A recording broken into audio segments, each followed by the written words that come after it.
আমরা বিগত কিছুদিন ধরে খেয়াল করে দেখছি বাংলাদেশের কোন মহল, এই দেশের ভেতরে কোন মহল ষড়যন্ত্রের চেষ্টা করছে।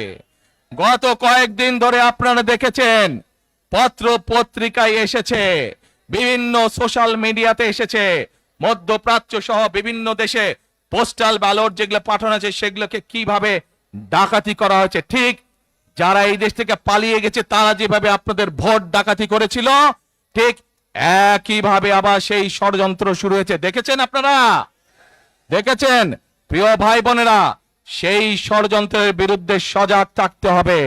বিদেশে বসে তারা ষড়যন্ত্র করছে, একইভাবে আপনাদের আবার যে ইলিয়াস আলী, দিদার, জুনায়েদ সহ হাজারো মানুষের প্রাণের বিনিময়ে যে অধিকার আমরা অর্জন করেছি, 24-এর গণ আন্দোলনের, জনগণের আন্দোলনে এই সিলেট শহরে 13 জন আমাদের জীবন দান করেছে, 13টি প্রাণ ঝরে গিয়েছে আমাদের।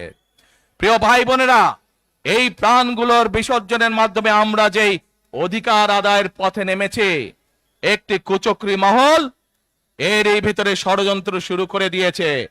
দেশের ভেতরেও তাদের ষড়যন্ত্র থেমে নেই, কিন্তু 2024 সালের 5ই আগস্ট এই বাংলাদেশের জনগণ প্রমাণ করে দিয়েছে যে বাংলাদেশের জনগণ ঐক্যবদ্ধ থাকলে, ঐক্যবদ্ধভাবে নেমে আসলে যে কোনো ষড়যন্ত্রকে বাংলাদেশের মানুষ প্রতিহত করতে পারে।